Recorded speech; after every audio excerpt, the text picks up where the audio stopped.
Hey guys, what's up? It's Lizzy Jane, and I'm back with another podcast. This week we have a returning guest, also known as Jason Leech, on. He is a multi-versatile, incredibly talented musician and producer. I actually had him on before his Red Rocks debut last Friday at Rowdy Town with Big Gigantic, which was so exciting for him. It's crazy to reflect on when he and I spoke during COVID when we were all in lockdown, and he was still doing these crazy reimaginations that he still does today. But it was just like starting to gain traction of these larger artists that he was bootlegging and remixing, and also the fans. And then thinking from then in 2021 to now in 2023, the massive sets he's played, the massive tours he's been on, he's doing so many headline dates. He's created a fan base completely of his own, and he's heading out on tour soon with the Marvel years, and he's bopping back and forth. He's done dates with Closey. He's done dates with so many A-list acts, and it's amazing to see the growth and just hear more about the direction he's heading in. He absolutely killed it at Red Rocks, and it was just such a cool act to see. Friendly reminder, if you guys really love what we're doing here and you're learning from each and every conversation, please remember to like, comment, subscribe, tell a friend, show a friend. It all helps. And remember, this episode was brought to you by VitaPlur and Lunchbox Packs. Use code LizzyJane at checkout and you'll receive a percentage off of your order. Thanks, guys, so much. I hope you guys have a wonderful weekend. And if you guys are going to be at Gold Rush, I am playing on Saturday, and I can't wait to see you guys. Without further ado, this is Lizzy Jane, and you're tuning into the Lizzy Jane podcast with special guest Jason Leech.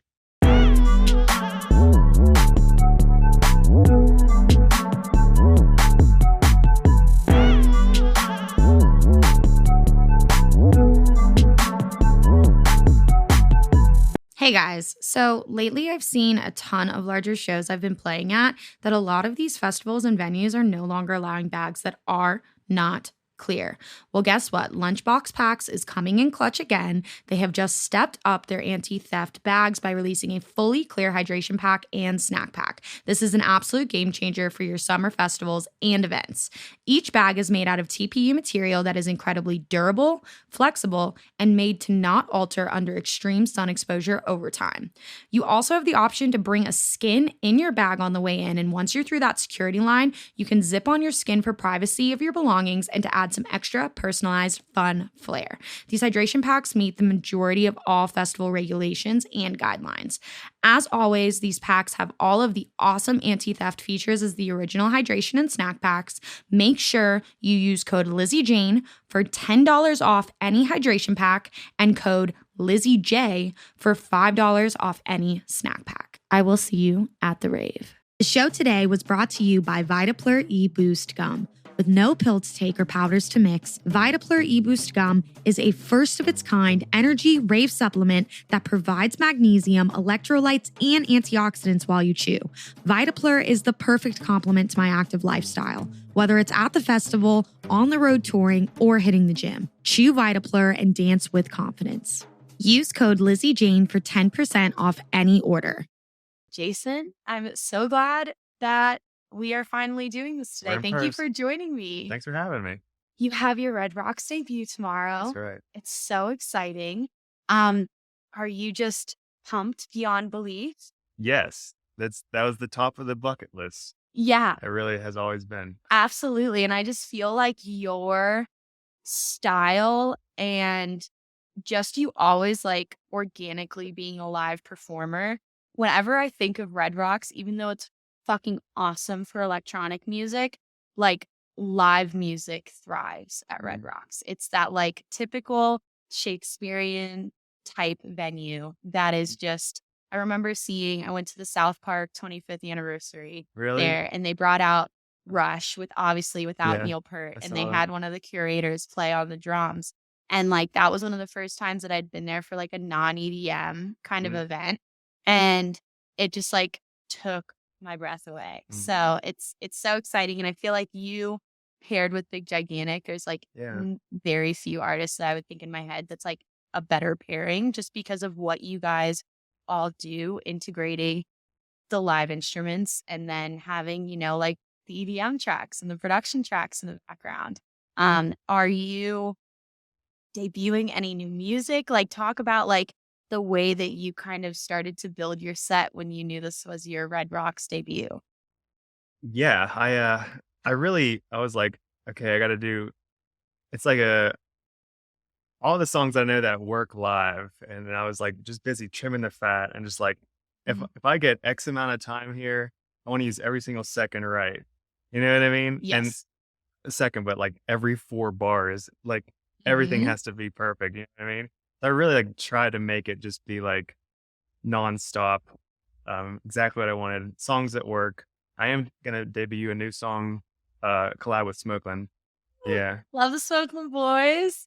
good boys, They and are. Luna on vocals.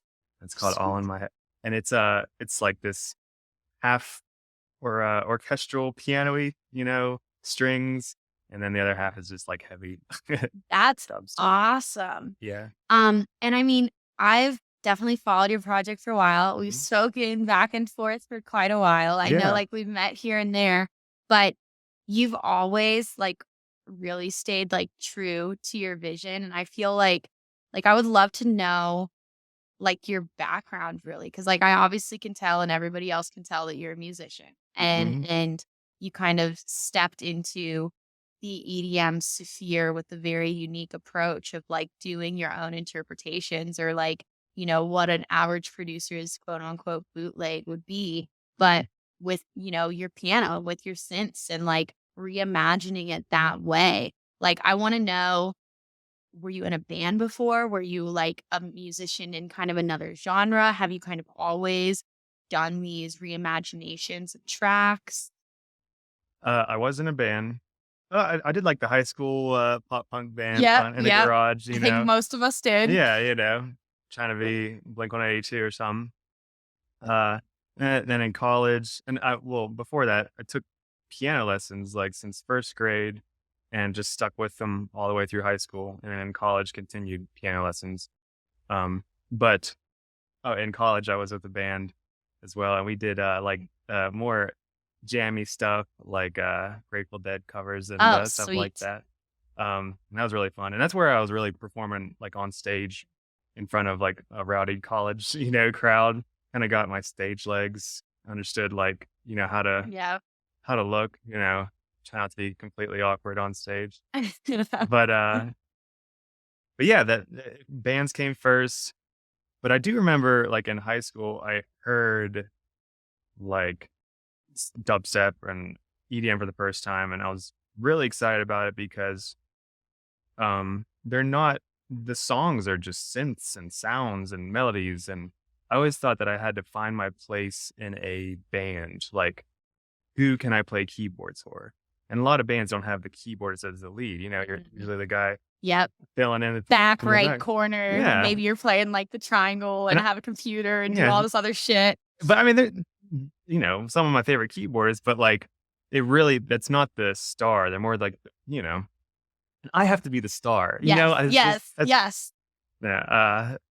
But I was like, oh, the lead of this song, there was no words, and like Skrillex song and stuff. Like, you're just like, these are just sounds, and this is before I even knew what like production was, and I truly thought that like listening to like ZZ or Skrillex, like I thought that they had a machine and they were hitting like ding ding ding, like hitting all the Yeah. buttons and making them.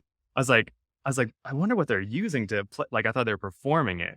I was like, oh, I could perform that. I could play keyboards. So it's kind of like an organic thing where I was like, didn't understand what was going on first, but like I'd hear the sounds and I'd be like, those are all just notes on a piano. Like, no matter what it is, if it's a rhythm screech, it's still an E. So, you know what I mean? Like, it's somewhere on that keyboard. And that got me excited because then I thought I can do like a solo thing. And before I even did live shows like that, I just started putting videos out online, just in my bedroom, put up the Yep. camera, and slowly kind of, got better and better at that. Then I started just covering straight up, like, EDM dubstep songs, and that got a lot of attention. And these people tend to lean in Yeah. what gets attention. But I love doing it, but it's just like I was like, oh, there's something here, something new, you know. You filled a niche that was not yet filled, in my opinion. And like, there's definitely acts that have come before you that have dabbled in obviously like orchestration and playing, Mm-hmm. live elements, whether it's on a push pad or a beat pad, or they're playing guitar, or they're playing bass. Mm-hmm. But I really can't pull in my mind anyone who really like you create the lead out of your piano, and then like the rest, it's like that's your like voice, where it's like that's your like stamp in the musical like orchestration. And you're so right. And I think there's this thing that comes from a lot of producers that start as musicians and then travel into the world of EDM. And a lot of times, at least for me, it was okay, well, I know how to write a song and I know how to play X, Y, and Z instrument, but how do I get in the DAW and translate all of that stuff and understand synthesis and understand the actual like language of the workstation, whether Mm-hmm. it's Logic or FL or Ableton. But you can't, you can teach music and you can teach music theory, but I think that is the hardest part is being able to understand the techniques and understand the software and know how to be all technical and sound designy, but like are you kind of taking all of that knowledge and writing cohesive like records? And Right. and I feel like with what you do, it's such a cool like arrangement of elements that we just really haven't seen as far pushed forward in the bass community before. And, like when we spoke before during COVID, I think it was, Mm-hmm. right? Mm-hmm. I know that, you're in such a different place now, which I'm sure is just wild to you Yeah. because COVID wasn't even that long ago. And now it's like you're on tour with Closey and you're doing, dates here and dates there and headlining. And like when I Wow. saw the video of you at Electric Forest, I was just like, this is perfection. Like, Yeah. I'm sure like that moment for you was probably wild. It was. It was a big. I had played shows and I would play, semi big crowds, but like or at least always opening for somebody that had a semi big Yeah. crowd. And then that happened and all the people showed up and it solidified something in my mind, like, oh, you can do it, like here it is.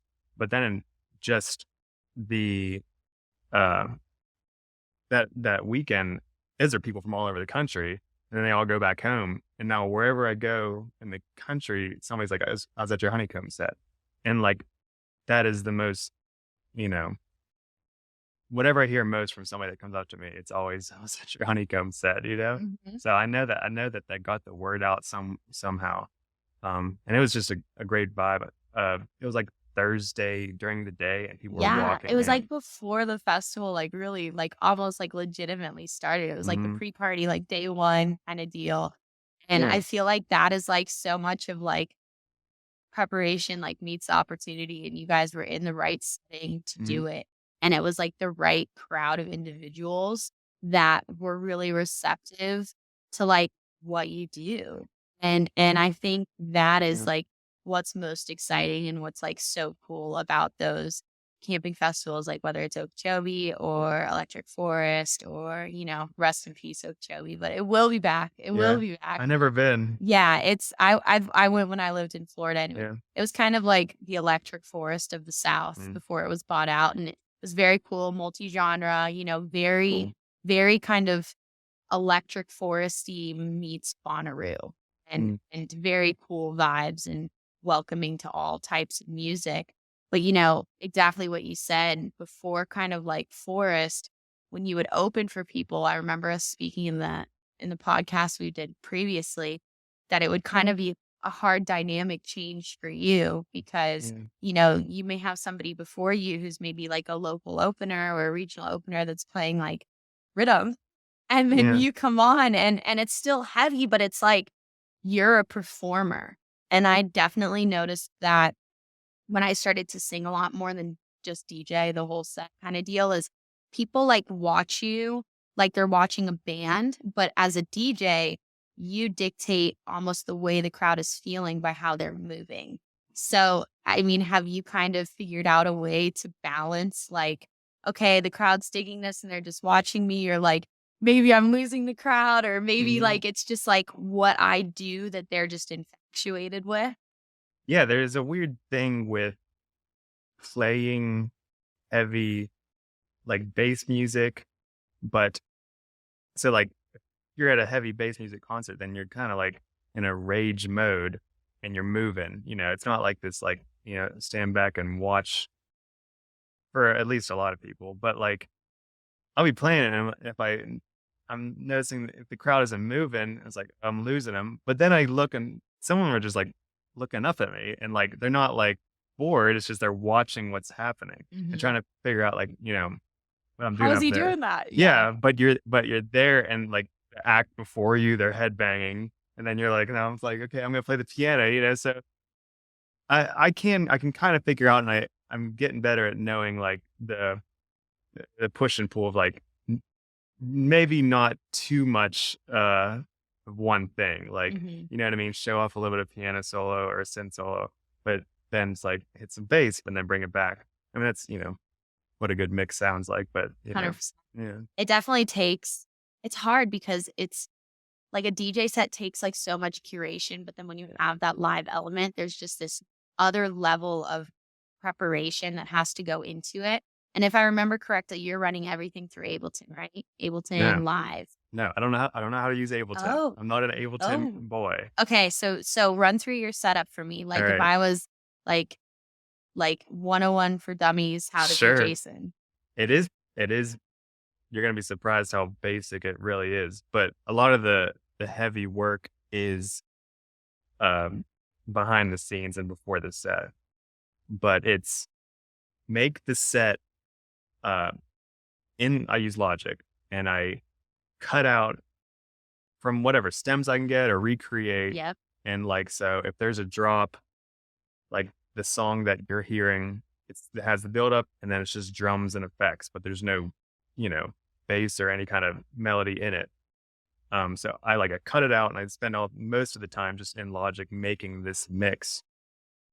Then I take those songs and I throw it on iTunes on my computer. So I'm running iTunes on stage. Oh my God. And you can see, and it's actually going down this final 99, like all that. It's just going down this list of just cut up songs. Like if you would listen to it, it's like this sounds empty or it's missing, but all the elements that I'm playing, I have lined up in main stage. Apple makes main stage. Got it. Yeah. It looks like Logic. And so I have two computers. So I have iTunes over here on one computer, and it's just running this background, Yeah. And then the other one is main stage, and it has all these synths that I've prepared in order. So there's like 100 instruments, and I'll play the drop and I hit a button on my keyboard, and now my keyboard's a new instrument, and it's the one for the next song. Yeah. So much preparation. It's a show. It is. And it's like, I try to do this like half. I was like, okay, I'm a DJ. I need to have a mixer. And then I was like, my first shows, I had the mixer here, and I was like, I have to have this, right? Because that's what I'm doing. And I would barely use it. I would just transition between songs. And I realized like no one gives a fuck. That I'm just doing that because I think I have to. I'm like, if people just want to hear it, they're not going to care if it's coming out of this mixer or just playing on iTunes, What the main thing is, what my hands are doing on the keyboards.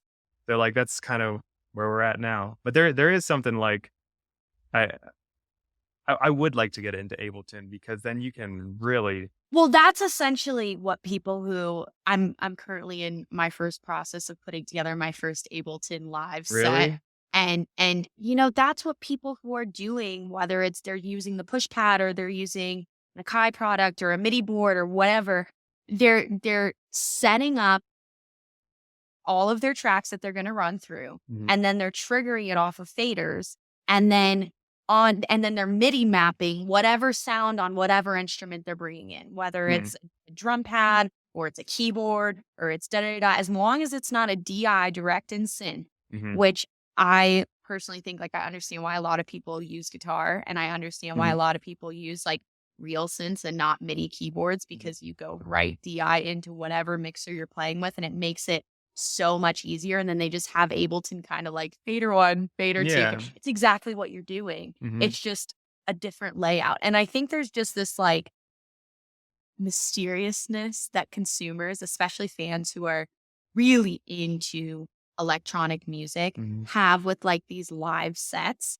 because it's like, how do they set everything up and how do they play everything? And I feel like every artist I've like sat down and talked to does it like a different way, which is Mhm. just the craziest thing about it, because it's just like production where there's so many ways that you can set everything up and get everything facilitated to just get up and go. But I feel like the difference, like with a live act than like a DJ set, and I will say that I don't feel like any DJ is going to Red Rocks being like, I don't know what I'm playing kind of deal. Mhm. But, you have a set list, it's like you know what you're starting with, at 30 minutes, what set, what song you're going to be on, and then you know what you're finishing with. Mhm. Is there, I guess, are there times where you've kind of derailed from that and done your own thing, or is that just really difficult with your setup?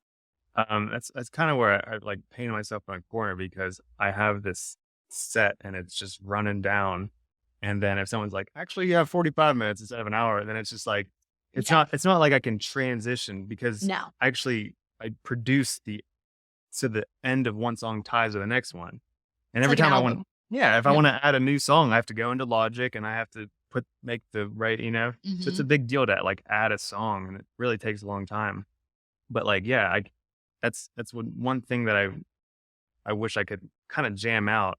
Even like having like a looper where I just know it's gonna just keep going and then I can play and whenever I'm done playing I can come out of it. I think that would be cool. But it's just I just kind of just hone in on stuff and it's working and then I like Yeah. Why would you change something that's why? already working? It's not, yeah, because there's so many things that I feel like you can actually do that you Oh could just yeah. drive yourself crazy by always introducing a Sure. new element and always introducing a new pedal, or what Hmm. you said, like the looping aspect, or completely switching to Ableton. And I'm just like, don't make it harder than it has to be. If it's Yeah. working, like you have so many other things to, I guess, like worry about. And I know like with you, you kind of made this transition into what you're doing based off of doing these like reimaginations.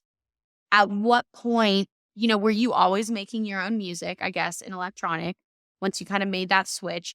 Or was it kind of like, wow, people really like these, like maybe I should, put my toes in this little pocket and see what it's like to dabble around in electronic dance music and like the world of production on this side instead of kind of that band life.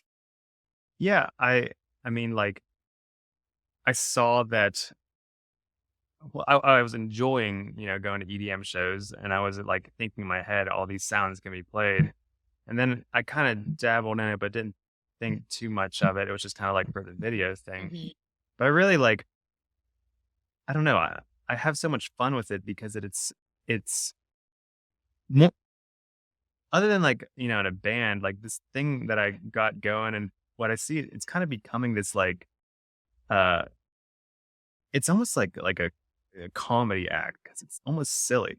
And I don't mean that like it's like, haha funny, but like it's look at all these Mhm. weird things that could happen, you know what I mean? And I see it just like how weird can this get? And I'm kind of just obsessing over like what could this thing become? It's not even like I know what it would look like, but like I've just realized like how endless it is. And like if I went from like nothing from 5 or 6 years ago to this, like what does 5 years from this look like? Like just wonder like how weird it can go. But it's Well, it's always like the mutation of like the project. It's like the mm, evolution of it. And I think when you have so many different influences and you constantly challenge yourself to like say exactly what you just said, like how weird can I go? How mhm, far in can I go? You get these new like versions of yourself, of like whether it's the project on a whole, or it's a VIP of a song, or you mhm, release a song and then you release a remix of it later. mhm. There's so many things you can do to not stay in like a bubble. And I Yeah. think definitely like in EDM, it's sometimes like encouraged to stay in that like bubble because it's like easier to place you on tours and it's easier to maybe market yourself to a certain crowd. But when you go out of like electronic dance music, and even the biggest guys have definitely done it, but like pop music and like alt bands, like you look at like Bring Me the Horizon, you look at so many different projects like across the scope of like music, and they've reinvented themselves so many times. And they've Hmm. just gone, okay, well, we're going to go death metal and then we're going to go Yeah. commercial and then we're going to do this and then we're going to go to pop punk. And, Hmm. and I feel like if you like have the fan base that's receptive to it, like you can do it.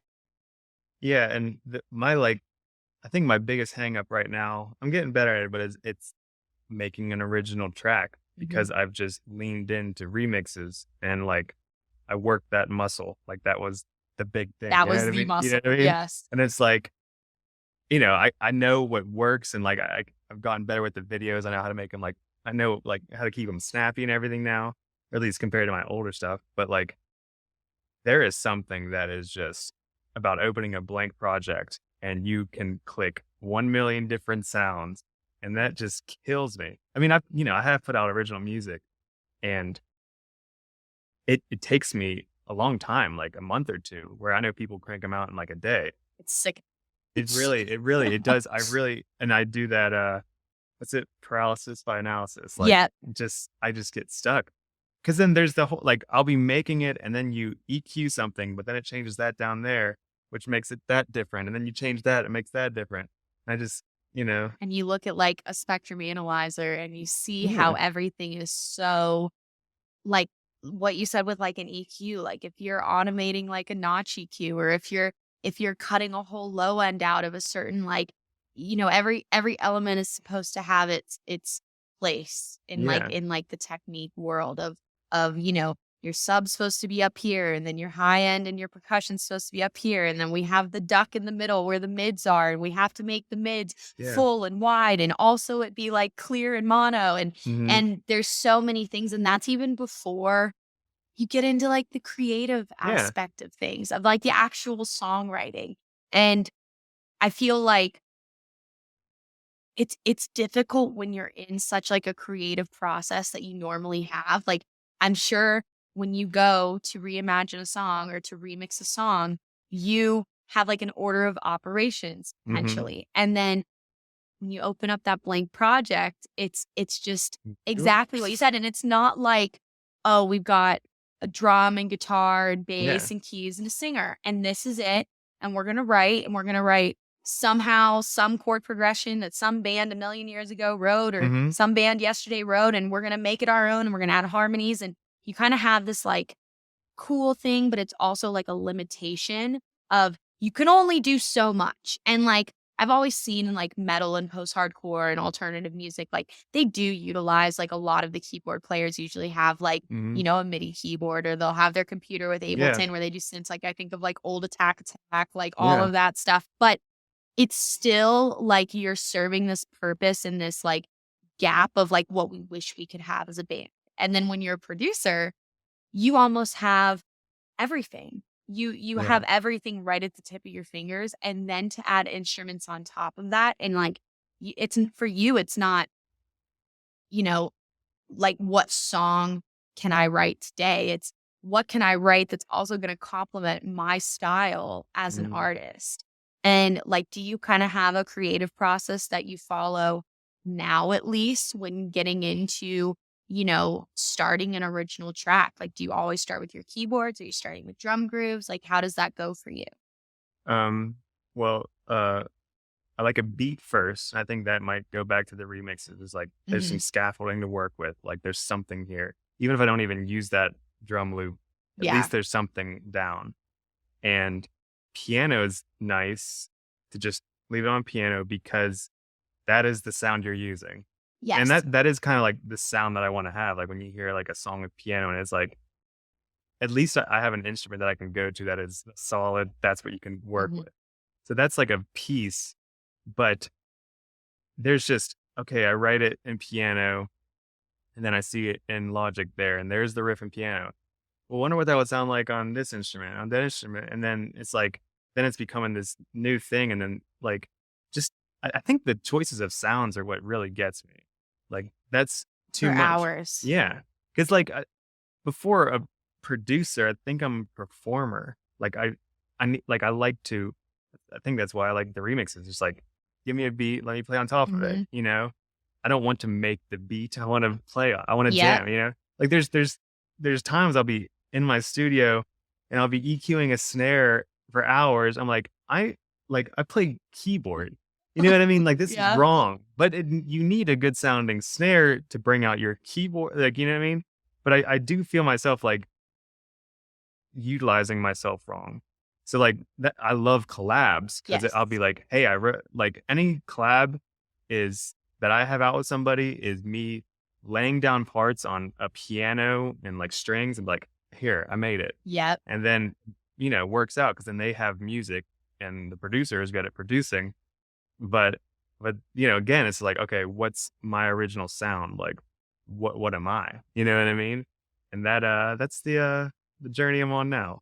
But I think that's so cool though, because like you established yourself, like even though it wasn't what everybody else was doing, like I think a lot of people who have really talented musical backgrounds or like played music forever, which is something that I fell into, like I think a lot of people throw that to the wayside and they're like, I have to learn Ableton. I have to learn FL Studio. And they take like their musicality with them and it helps them in the songwriting process.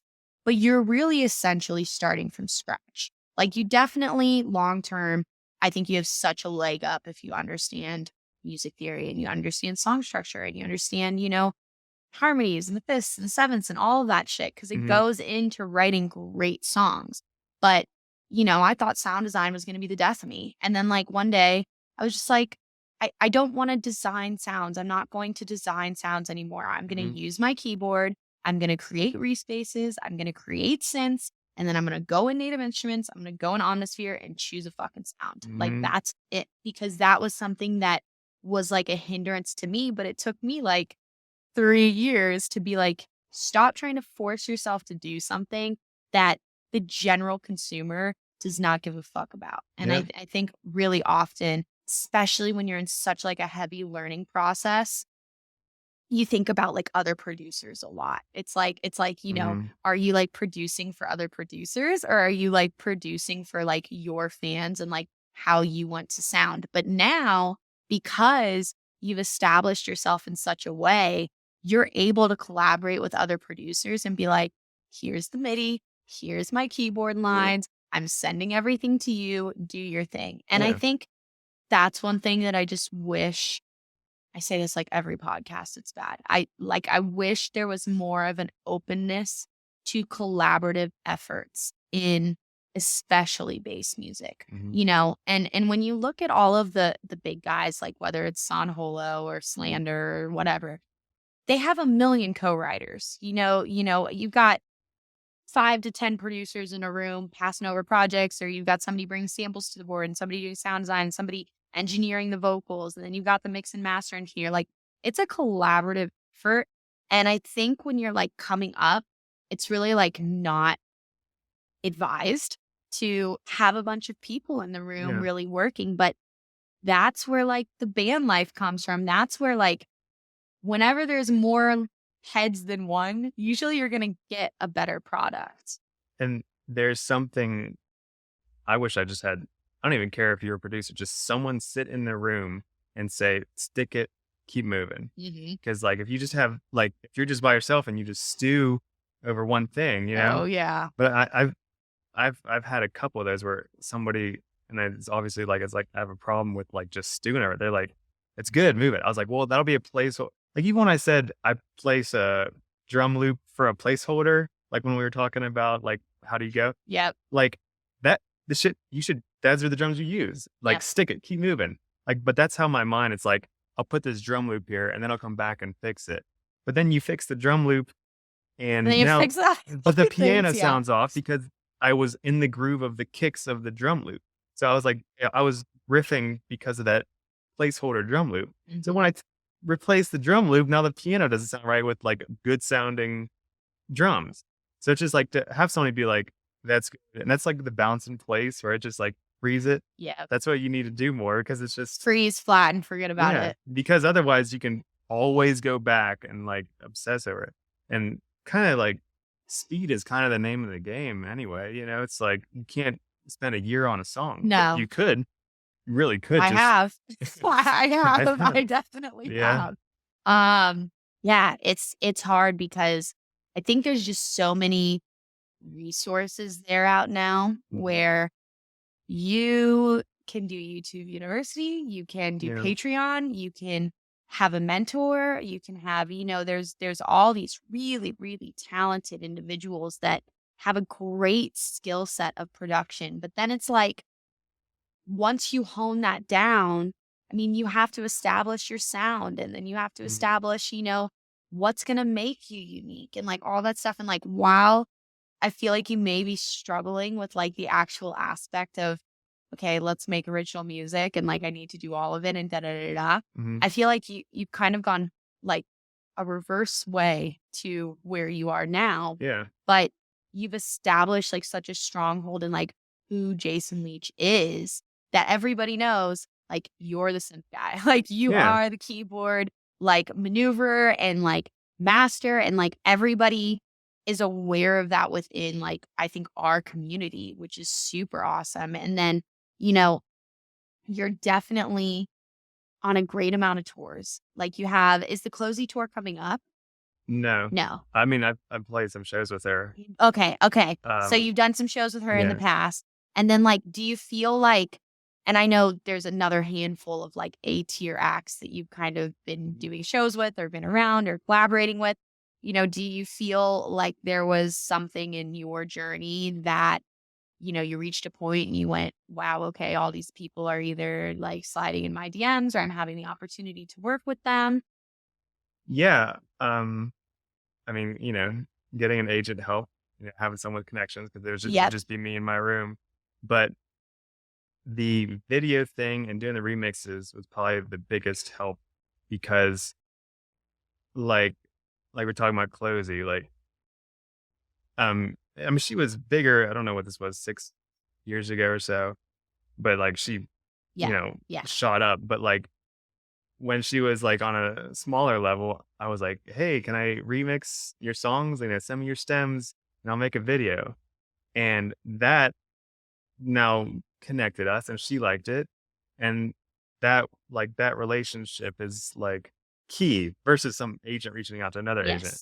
So then I started just doing that with a bunch of different artists, big to small. And like, you can get some bigger artists like, oh my gosh, I got their stems. It's going to be so, and then even just people with you, trying to come up and just that even more like than just a DM, like, hey, love your music, to make a remix of their song that all they had to do was just send stems. And now they have some social media content and, promo for their song. Yeah. Like that means something to a lot of people. And it means something to me because now their fans look at me.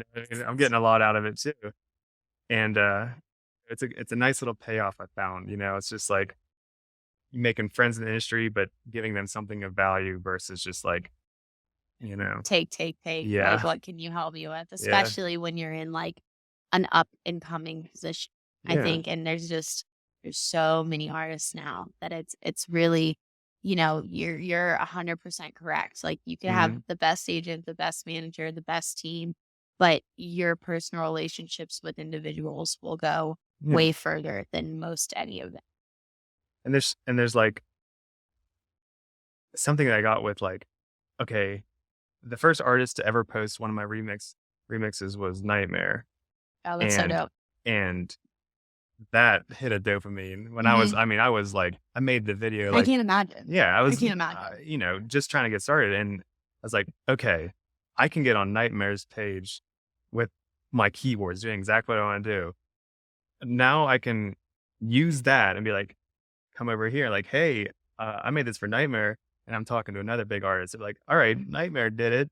We'll try it. Yeah. And then like when I send an email trying to get like a bigger artist to do remix, it's like, here are 5 or 6 giant artists that have posted my work. Here's the links. Can I do one for you? It's kind of like a compounding thing, you know? Yep. And It's like a that's resume. yeah. And how can I stop to make original music when like I have this, you know what I mean? I have to No. like stop doing remixes when it's working and I can get on. I have like a trap door into every Yep. artist's page, you know? Yep. It's hard to just stop and be like, all right, disappear for a year and make an album. Just like, how do you like, I love what I like. I love making remixes, you know? So it's just like, I literally have to be like, if I don't make myself, then I will never like share my own album, you know, which Yeah. means a lot to me, you know? Yep.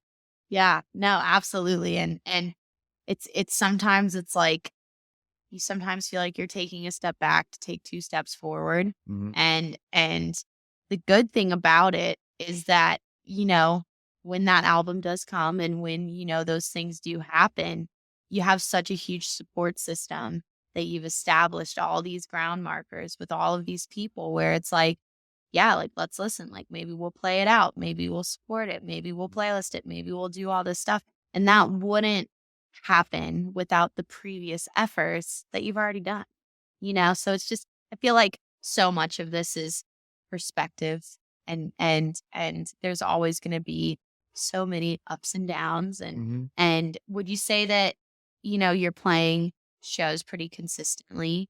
Yeah. Yeah. More than ever, yeah. Yeah. Which is so exciting. Are there shows coming up that you're very excited for?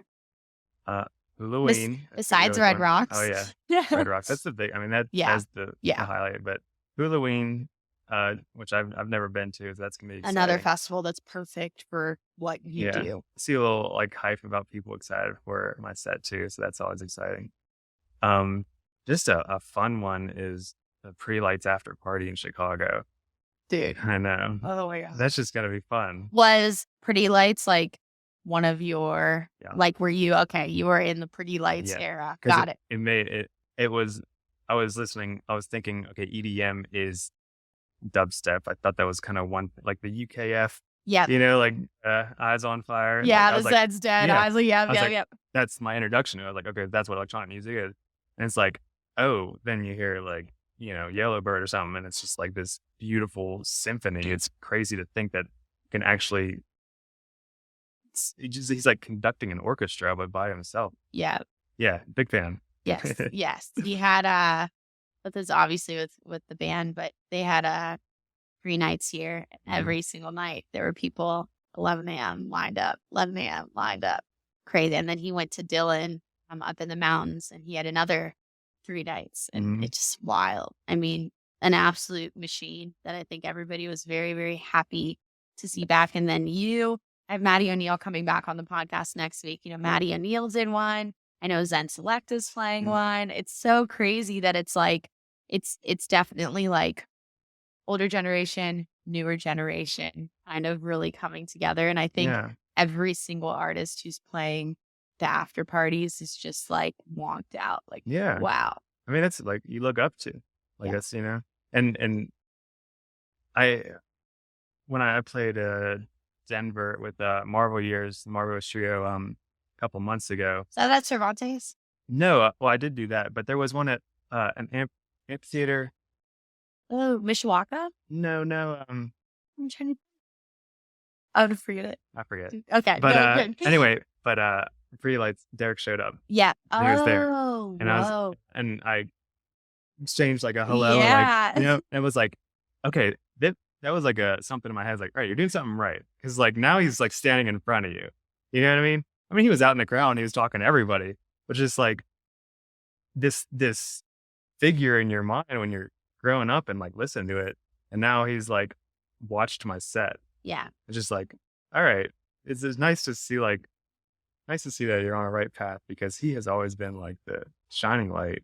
Yeah, big fan. Absolutely. Oh my gosh, that's so exciting. Yeah, you have some big shows coming up. Oh my goodness. And Sun Squavi tour, it's gonna be going down. That'll be super fun. Yeah. That's what they're on the same roster as well. I think they're on 11 rosters too.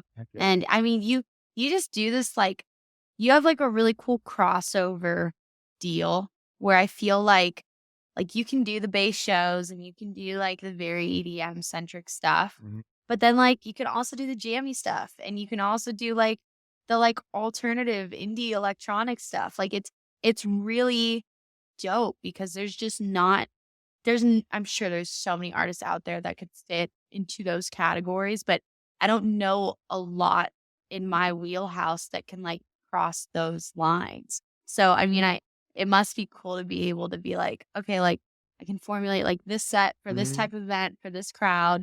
And then I'll go over here and maybe make it a little bit heavier and have my interpretations here, you know? Or Yeah. is it just kind of like you have a touring set and you have a touring set? Or do you change it quite often? Well, like for the Sun Squabby tour, it's like, all right, lay back on the Subtronics yeah. reimagination. I wouldn't, but it's really, it's not, people are like, people aren't one dimensional. Like people at the Sun Squabby show a lot of them, you know, would not mind like heavy bass. Yeah. It's not like, oh, I got a jam crowd. There's a way you want to kind of curate the night a little bit.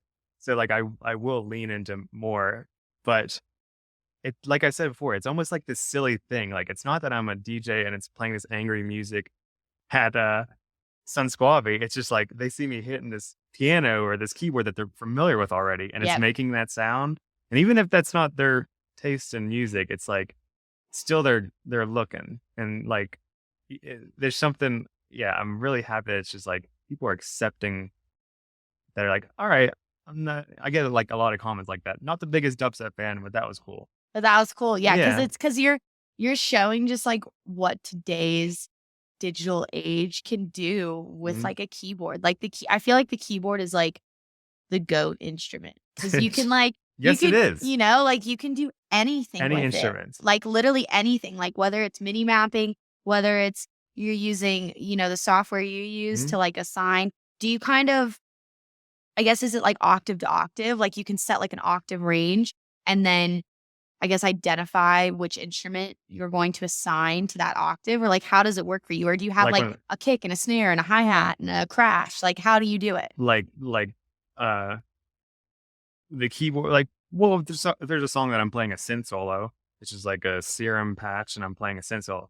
But then like the thing that it's kind of different and that people are really like, what are you doing? And I get a lot of make tutorials of this, but it's when I'm playing the keyboard and it's going wah, wub, wub, wub. Yeah. You know, it's like this whole thing.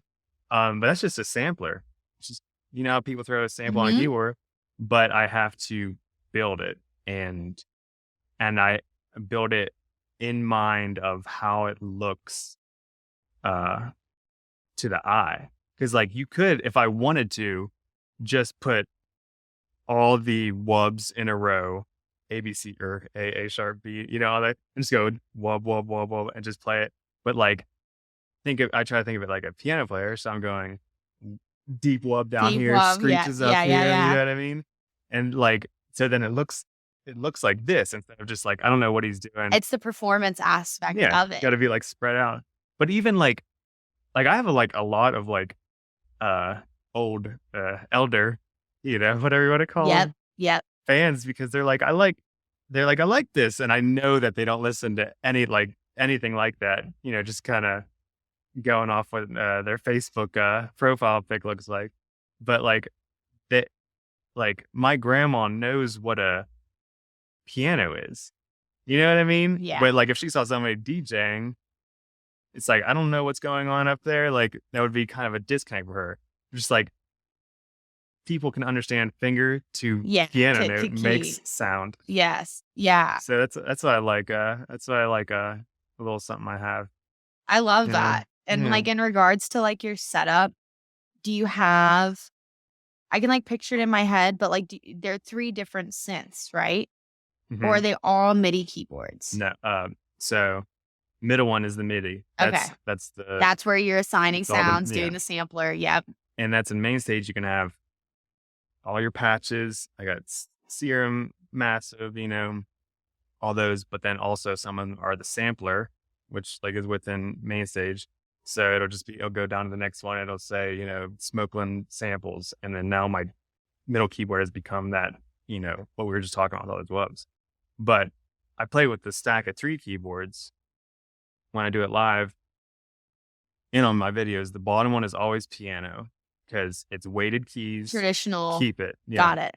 And start out with that. Let them know, okay, Yeah. there's that.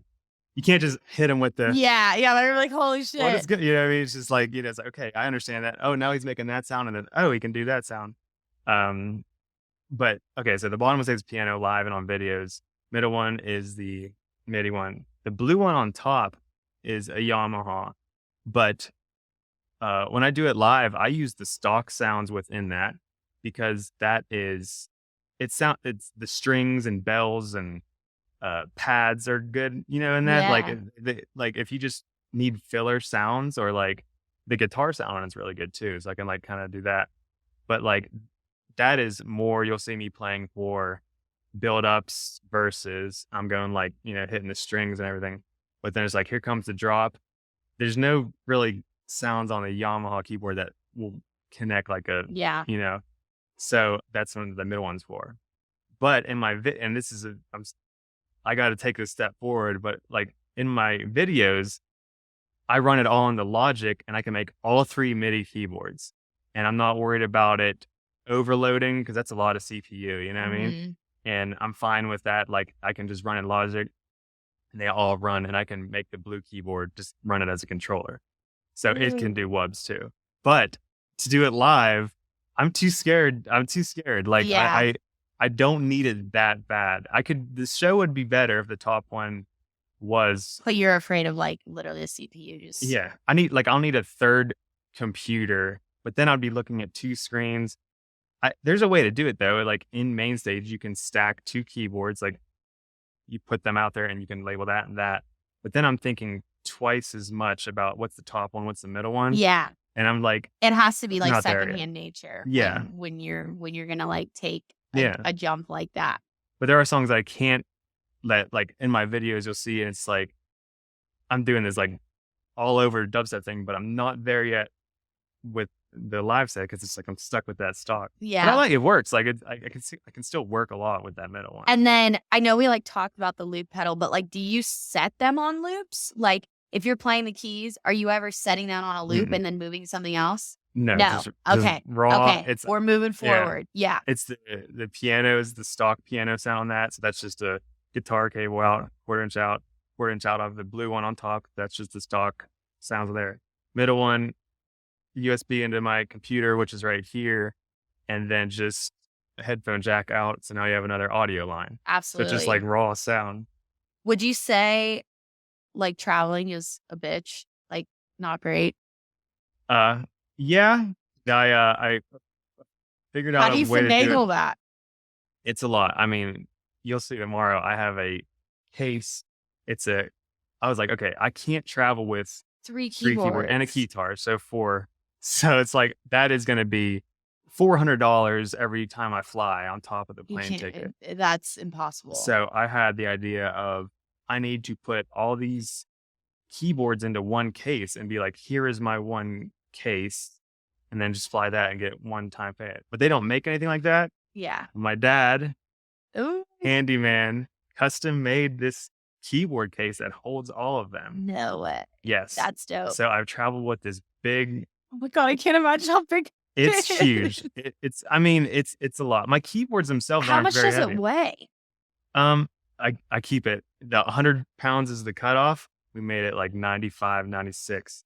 And it's a lot. And it's just this huge box. And I'm like going through airports with this giant thing and then lifting it up in the cars and everything. Like it's a lot of work. It's not a USB, but like, yeah. So I have them all 4 in one case.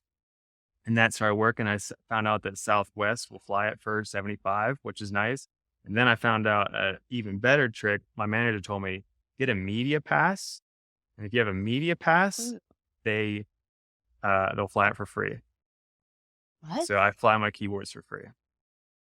Yes. Southwest, get a media pass. Media pass will work for all the airlines, but Southwest is free. But it cuts it down by so much. But it's oversized baggage, which is like a fee, But you're flying so often, it's like. Yeah, but like, and sometimes I will have to take other flights just because that's what it is. But never more than $100 to fly it with a media pass. The media pass is just something like that says I have audio equipment. It might be bending the rules a little bit because you're like saying I'm with media, and I think that airlines like to be nice to media because Yeah. Got it. But they like, hey, I work for the New York Times. Yeah. But I don't have like a fake like New Yeah. York Times thing. But they say what's in here, and on the website it says audio equipment counts as media.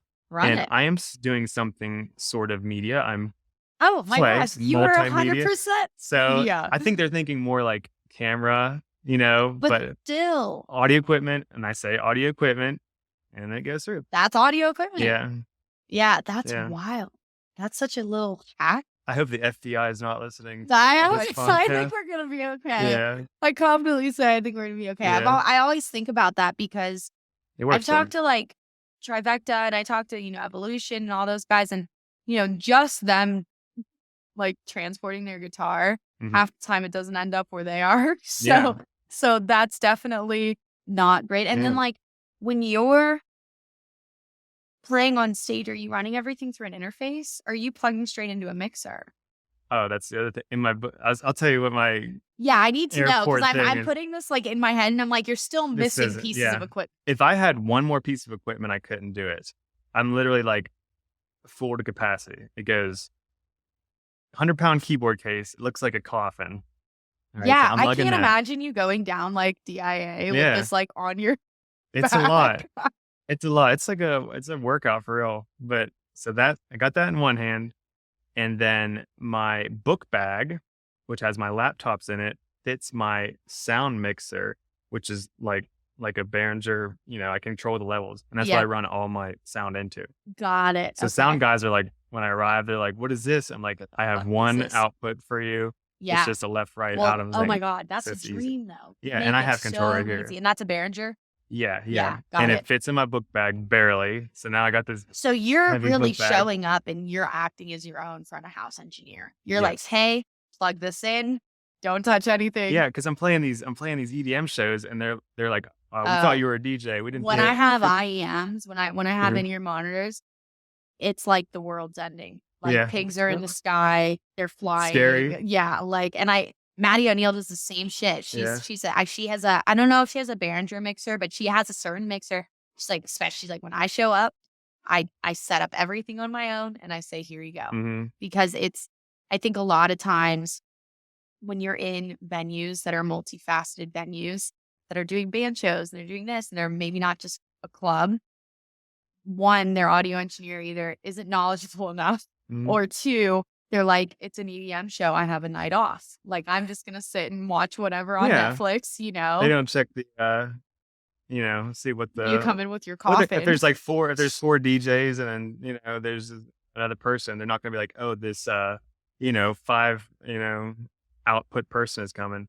But I like mixer better. I want it to be that way because if I give them the sound guy each line and my blue keyboard is too quiet, I'm pushing as that hard as fucks I can. everything up. Yeah, it's And like I have it. mid-show, if like something happens or whatever, like you can literally control everything. Yeah. That's I have it all, and if I want to turn down, and it has mic inputs if I want to talk through it.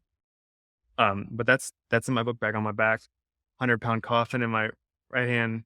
Where do you put your clothes? No clothes. One pair of clothes. I'll get there. So then I have my suitcase, my carry-on, my clothes and wires go into there.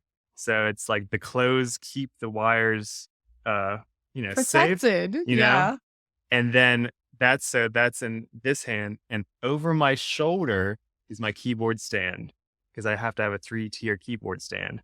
You can't really backline a 3-tier keyboard stand. I'm really just trying to envision this to the best of my abilities, Yes. walking through a crowded airport. Yes.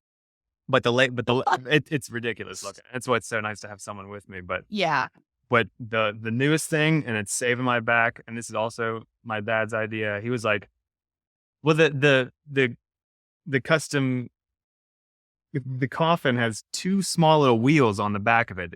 Like you roll? Yeah. But they're like that because it was originally a 1 keyboard hit. Type of deal. So it Yeah. wasn't supposed to be this 100-pound thing. And he's like, we need to get wheels on this. And he Like dri- real wheel. real wheels, Scooter right? wheels. Yeah. But he drilled holes, 4 holes in the side of it. And I can't even explain what it's called, but it's now there's like these silver metal holes in the side of the case and pop out wheels, like nice big wheels. And I stick all 4 in, and now my coffin has turned into a cart because it's like now I can roll it. Then I can put my stand on top of that and my suitcase, and I'm just rolling this thing. And I don't know why we haven't thought of it before. I spent like the first couple years with that. This is just so now it's like stacked. It's like you're at like Home Depot. Yeah, You've got and- like the lower layer, But and then you've got everything I'm else. just barely pushing it now, like with one hand, and I'm just going through. It's a lot of shit, but it's like I'm just pushing it right through. You know what I mean? Yep. So it's like I found a way to make that a little bit easier. So it works out. I need like photos. You have to send me Yeah. photos Oh, yeah. after this. I definitely want to check I it have out. it all. I mean, you'll see it at the show That's tomorrow. amazing. We're like, I cannot wait. Yeah. Oh my God. and then this time I had to bring a merch box, and now like I had a box for my shirts. So I was like, all right, this now is getting a lot because that's hard to fit. But once I get there, now I have it's so fun. I have all my stuff, Yeah. It's worth it. And I think that's like the behind the scenes that people just don't get and Mhm. like understand a lot of the time, where I mean, it's the same deal with me. Like you kind of used to think things would like pop out of a box. And especially when like you're in like a band and like you understand like a tour bus, and you understand like a Yeah. wagon, and you understand like the church van with the wagon attached to the back, and Yeah. you put all your stuff in. But as like someone that's playing potentially on opposite sides of the country one night to the next, you have to figure it out. Mhm. And you can't always rely on like everything getting there. Like, have you ever had anything lost? Yeah. Yeah. That's why I'm here a day early. Yes, yes. And a nonstop flight. But yeah, or not lost, but just, hey, sorry, that went on the wrong thing. And not very many times, but a couple of times. And that's just scary because it's just like, I need that stuff So much tonight. gear. Yeah, but for the most part, it's been going pretty well. That's good. And like getting started out with it was tricky because it's like, how can like your rates aren't as high when you're starting out, but you also need to fly a giant case. You're going under almost every time. Yeah, so that was like the biggest hurdle to go. But yeah, it's push through. Find a What way. a growth period. You definitely do. It's always like, as long as you don't quit, it's usually gonna happen. Yeah. You just have to like stay perseverant, stay like observant, like be able to adapt and Mhm. all that stuff. And now tomorrow you're playing Red Rocks for the I first know. time. Now we're here. So exciting. Well, I can't wait to see you. Is there anything else? I feel like I covered your shows. Any like cool reimaginations, cool music on the way that you're excited to share with us? I know you said you're debuting a new song tomorrow at Red Rocks. Mm-hmm.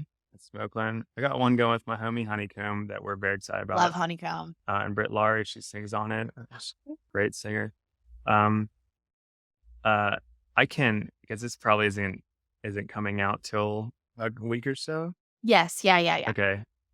Because after this Red Rock show, I can announce my next Denver show. Oh, perfect. Okay. Yes, you can announce here. And this would be my biggest headlining show, Cervantes, February 8th.